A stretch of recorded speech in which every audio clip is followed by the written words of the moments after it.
Hello, this is KK from Mind IT.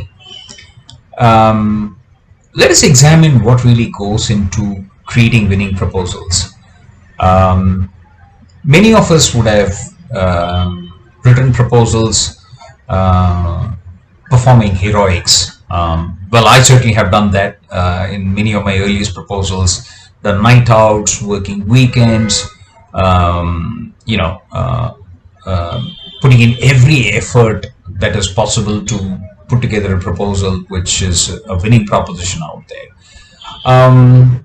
However, having gone through these exercises, it left me very fatigued. It left me very tired, and I kept asking this question that is there a science to putting together proposals, and is there a way by which you can put together proposals which does not require such heroic efforts to put them all together? Remember, it's not possible to perform heroics every day, and when you are part of a pre-sales function, you are expected to respond to proposals literally on an everyday basis. So you need to have a very consistent scientific way by which you put together proposals.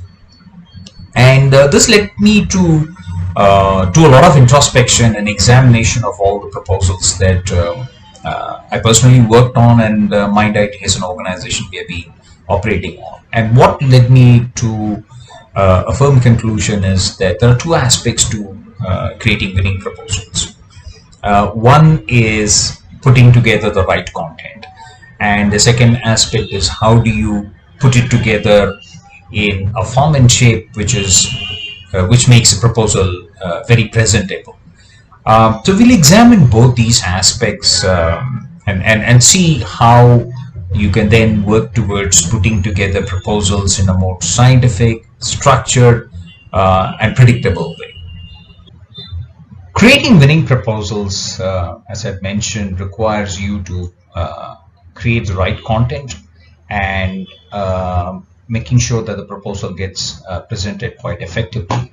Let's examine both of these in a slightly more detail. Putting together right content requires multiple things to happen and be in place for the pre-sales function. Clearly, you need the right people to participate in the proposal process, whether it's a bid manager, it's a solution specialist, it's a technical engineer, whether it is legal, pricing, and not to forget management, and of course, finally, sales having a key role to play. So, putting together the right content requires bringing all these stakeholders to participate in a very collaborative fashion. The other thing that does contribute towards creating the right content is whether you have the right process in place, right from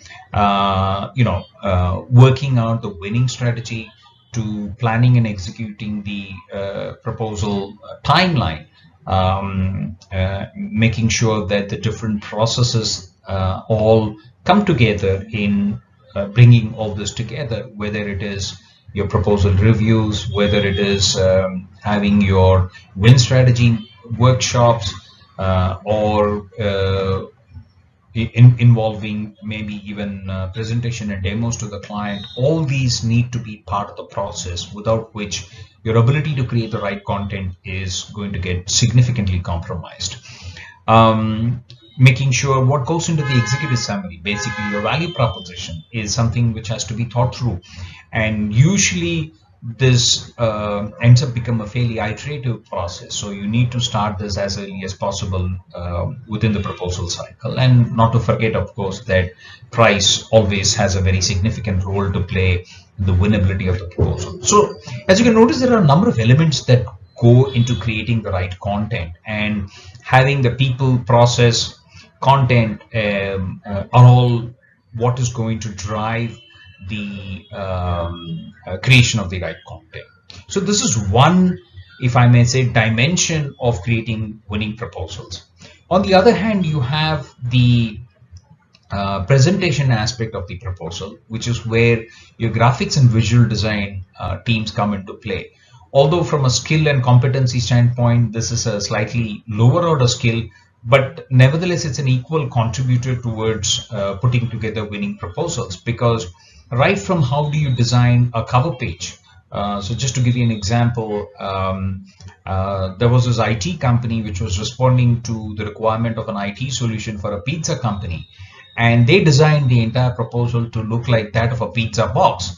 And this is where your graphics and visual design folks come in and bring in their creativity to the entire process. It's something which is important to how the page needs to be laid out, how you integrate client codes and callouts into your proposal, the font, the choice of colors, all play a very important role in terms of being able to present it effectively.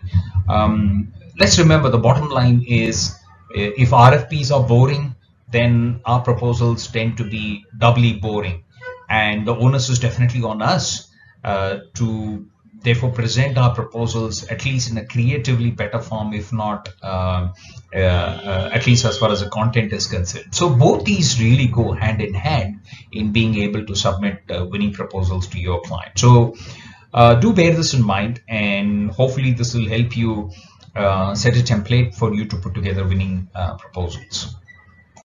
So creating winning proposals requires the right content and the presentation aspect of it coming together in an effective manner. Needless to say, the presentation part of it is a slightly easier problem to solve, given the abundance of talent available in the graphics and visual design.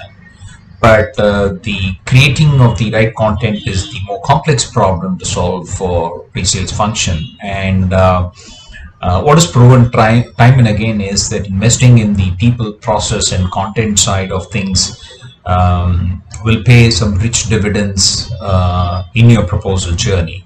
And investing in that is what is going to reduce the need for heroics.